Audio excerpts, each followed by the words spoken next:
The desert wind was silent that night. Roman soldiers stood guard on the edge of the dunes. Nothing but darkness. Nothing but sand. Then suddenly, dust appeared on the horizon. An army was coming. A Roman officer narrowed his eyes and asked the scout, "Who is leading them?" The scout hesitated. "A woman." Yes, a woman leading a full desert army against the mighty Roman Empire. Her name was Queen Mavia, and she was about to do something almost impossible, defy Rome itself. But to understand how this happened, we need to go back a few years. The year is around 375 AD. Across the deserts of the Middle East live powerful Arab tribes united under a confederation called the Tanukids. Their king suddenly died. The tribes needed a new leader. Warriors gathered around a fire in the desert night. Generals spoke quietly. Tribal elders debated. And then something unexpected happened. All eyes turned toward the king's widow, Mavia. Now imagine that moment.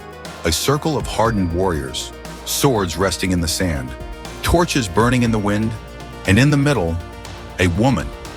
Most leaders in her position would rule quietly under Roman authority, but Mavia refused. She wanted independence. And when the Roman Empire tried to control her people, she chose rebellion. Soon the desert began to move.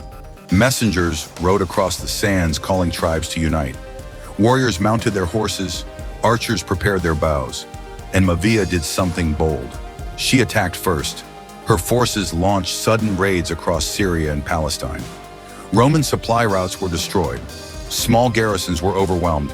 Everywhere, Roman commanders heard the same name whispered in reports. Mavia! Picture the battlefield. A Roman fort stands in the heat of the desert sun. Suddenly, horsemen burst from the dunes.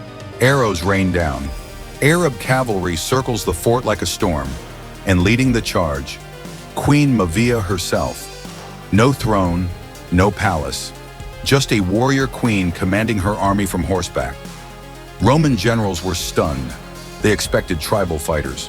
Instead, they faced organized desert warfare. Fast strikes, night attacks, ambushes from hidden valleys. Mavia's forces attacked, then disappeared into the desert. The rebellion spread quickly. More tribes joined her. Soon Rome realized something dangerous. This was no small uprising. It was a full-scale desert revolt, led by a queen. The situation became so serious that the Eastern Roman Emperor Valens had to respond. Roman legions marched toward the desert, heavy shields, iron armor, disciplined formations. But they faced a problem. The desert was not their battlefield. The heat slowed them.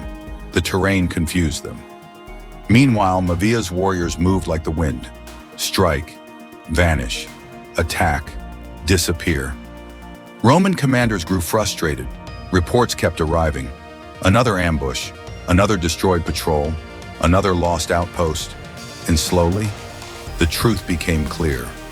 Rome could not easily defeat her. So the empire did something rare. They asked for peace. Yes, the powerful Roman Empire negotiated with a desert queen. But Mavia had conditions.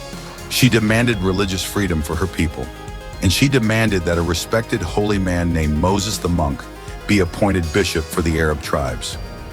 Rome agreed. Think about that moment. A queen from the desert forcing the greatest empire of the time to accept her terms.